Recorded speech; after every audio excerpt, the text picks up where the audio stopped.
Hello students, मैं हूं Ranjit Kumar. SB विद्यापीठ में आपका स्वागत है। स्टूडेंट्स, आज हम एक बेहतरीन टॉपिक मानव हृदय यानी कि ह्यूमन हार्ट के बारे में जानेंगे और इस टॉपिक को पूरी तरह से विस्तार से जानेंगे और साथ ही साथ प्रैक्टिकल से जानने का प्रयास करेंगे।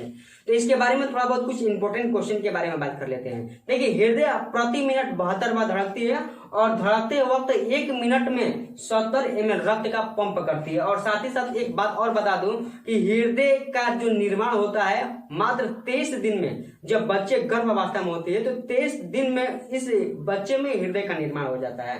और इस हृदय के निर्माण से पहले 20 दिन, करीब 20 दिन हृदय जो है इसके अंदर रक्त का परिवहन कैसा होता है, तो माता का जो गर्भावस्था हो जाता है, हृदय 72 मिनट की अपेक्षा 75 से 80 बार धड़कने लगती है। यही 3 से 8 बार जो धड़कने की जो क्षमता होती है अधिक, इसी अधिक क्षमता से रक्त जो है बच्चे में जाती है और उस बच्चे में रक्त का परिवहन का काम होता रहता है। देखिए, अब इसके बात करते हैं प्रैक्टिकल रूप को। तो इस प्रैक्टिकल रूप में इस हृदय का तस्वीर को आप देखिए और इसके आवाज को भी अवलोकन करने का प्रयास कीजिएगा।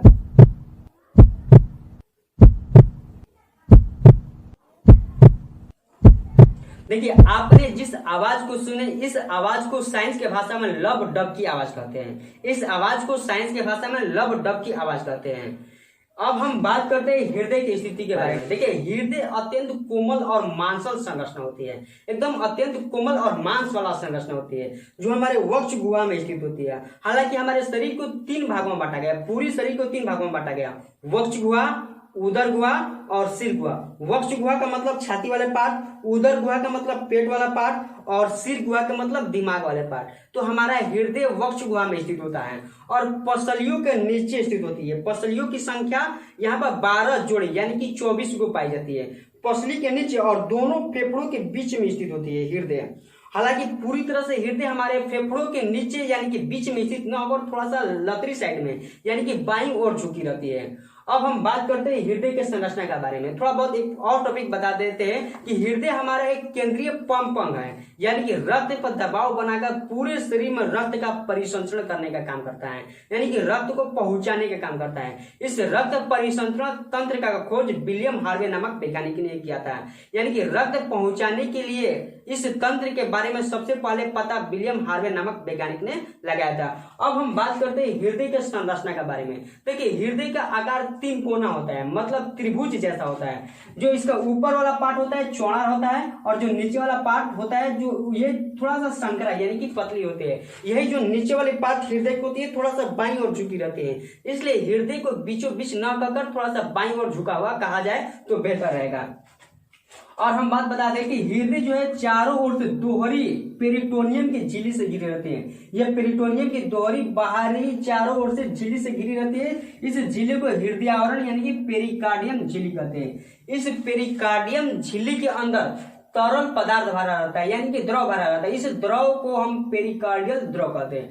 देखिए, पेरिकार्डियल द्रव का भी बहुत ज्यादा इंपॉर्टेंट काम होता है। कभी कभी क्या होता है कि आवश्यकता से ज्यादा चोट लग जाती है हमारे हृदय पर, तो यही पेरिकार्डियल द्रव हृदय के बाहरी आघातों से यानी कि चोट से बचाने का भी काम करता है। और साथ ही साथ जो हृदय हमारे प्रति मिनट 72 बार धड़कती है, इस धड़कते वक्त हमारे हृदय में घर्षण बल का काम होने लगता है, घर्षण होता है। इस घर्षण से भी बचाने का काम करता है हमारा पेरिकार्डियल द्रव। अब हम बात करते हैं हृदय के प्रकार के बारे में। देखिए, हृदय का पूरी तरह से 4 भागों में बांटा गया है। जितने भी मैमेलिया जंतु होते हैं, मैमेलिया का मतलब वैसे जीव जो बच्चे पैदा करके दूध पिलाते हैं, वैसे जीव में हृदय 4 भागों में बांटा जाता है। हालांकि मुख्य रूप से 2 ही भागों में बांटा जाता है, अलिंद और नीले यानी कि ऑरिकल और वेंट्रिकल।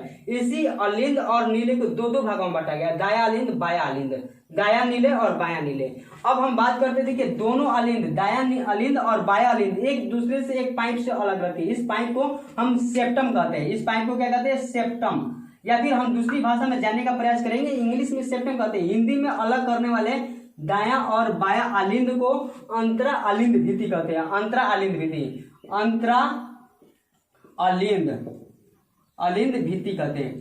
देखिए, अंतरा अलिंद, अलिंद को अंतर करने वाली दीवार, भित्ति माने दीवार, अलिंद को अंतर करने वाली दीवार को अंतरा अलिंद कहते हैं। तो दोनों अलिंद, दायां और बायां अलिंद किससे अलग होती है? सेप्टम से अलग होती है। उसी तरह से बात करते हैं दायां नीले और बायां नीले। ये दायां नीले और बायां नीले जिस रास्ते से अलग होती है, जिस पाइप से अलग होती है, इस पाइप को हम सेप्टम बोलते हैं, सेप्टम। ये इंग्लिश में सेप्टम कहते हैं और इसी को बात कहा जाए हिंदी में, तो हिंदी में इसको अंतरा नीले भित्ति कहते हैं, अंतरा नीले, इस अंतरा नीले भित्ति कहते हैं। ठीक है, ये दायां नीले और बायां नीले जिस भित्ति से अलग होती है, जिस दीवार से अलग होती है, इसे अंतरा नीले भित्ति कहते हैं या फिर सेप्टम कहते हैं। देखिए अब हम बात करते हैं कि हृदय के थोड़ा बहुत कार्य के बारे में। देखिए हृदय सबसे पहले हमारे जो शरीर में अशुद्ध रक्त होता है, हमारे शरीर में जितने भी अशुद्ध रक्त होता है वो अशुद्ध रक्त को शिरा के माध्यम से लेकर आती है। हमारे शरीर में मुख्य रूप से दो नस पाई जाती है, एक धमनी होती है और दूसरा शिरा होती है। ये धमनी और शिरा का भी महत्वपूर्ण काम होती है। सबसे पहले हमारे शरीर में जो शिरा होती है अशुद्ध रक्त को बटोर के लेकर आती है। तो हमारे शरीर में जितने भी नीचे वाले पार्ट होती है, इस नीचे वाले पार्ट से रक्त जो है यहाँ पर पक्ष महाशिरा के माध्यम से आती है, और जो ऊपर वाला हृदय से ऊपर वाले जो पार्ट होती है वो अग्र महाशिरा से रक्त जो है आती है। अग्र महाशिरा का जो रास्ता है यहाँ से आकर इसमें ढुक जाती है, और जो पश्चिम महाशिरा का जो रास्ता है यहाँ से आकर इसमें ढुक जाती है। मतलब दायां आलिंद में सबसे पहले अशुद्ध रक्त ढुकती है, प्रवेश करती है, और यहाँ से जो है यहाँ रक्त आती है, यहाँ पर दायां नीले में आ जाते हैं। रक्त पर जब दबाव हृदय पर बनता है दबाव, तो यहाँ से पचक जाती है हृदय, तो टोटल रक्त इसमें आ जाती है, और इसमें आने के बाद यहाँ पर वाल्व लगी रहती है, वाल्व लगी रहती है, त्रिदलीय वाल्व लगी रहती है।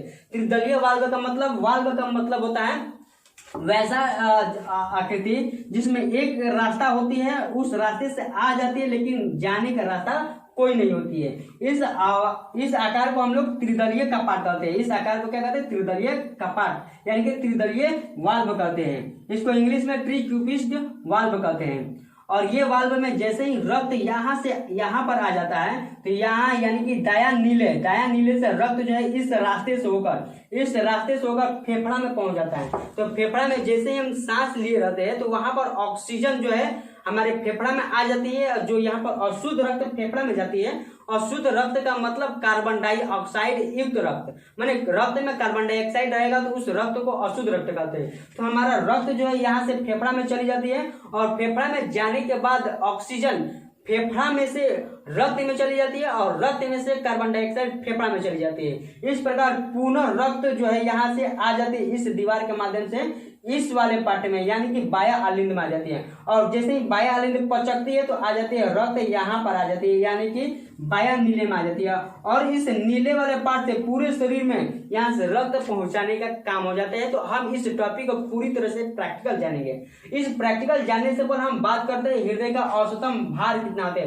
देखिए हृदय का पूरी तरह से अगर पुरुषों में भार के बारे में बात किया जाए तो पुरुष में 300 ग्राम से लेकर 350 ग्राम तक भार होता है, और वहीं महिलाओं में बात किया जाए तो महिलाओं में 250 ग्राम से 300 ग्राम तक भार होता है। अब इस टॉपिक को पूरी तरह से प्रैक्टिकल जानने का प्रयास करते हैं। चलिए मेरे वीडियो के साथ बने रहिए।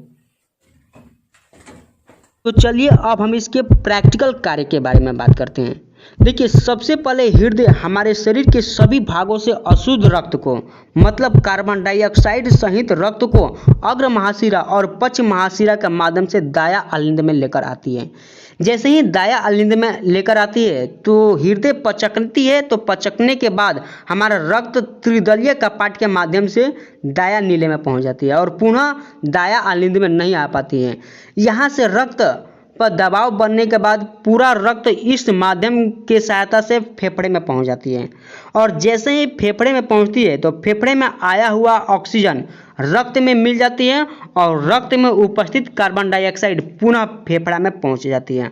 और जैसे ही फेफड़ा में खून शुद्ध हो जाता है तो शुद्ध हुआ खून इन रास्ते की सहायता से पुनः बायां आलिंद में आ जाता है। जैसे ही बायां आलिंद में आती है तो इनकी दीवारों में दबाव की वजह से द्विदलीय कपाट के माध्यम से खून बायां नीले में पहुंच जाती है, और बायां नीले में खून पहुंचने के बाद इन रास्तों के माध्यम से पूरे शरीर में परिवहन हो जाती है। मतलब 23 सेकंड में पूरा खून हमारे शरीर में परिवहन हो जाती है। तो उम्मीद करता हूं कि ये टॉपिक आपको पूरी तरह से समझ में आई होगी। इसी तरह से प्रैक्टिकल वीडियो लेने के लिए आप इस चैनल को सब्सक्राइब कीजिए और अपने दोस्तों के पास भी शेयर कीजिए। धन्यवाद।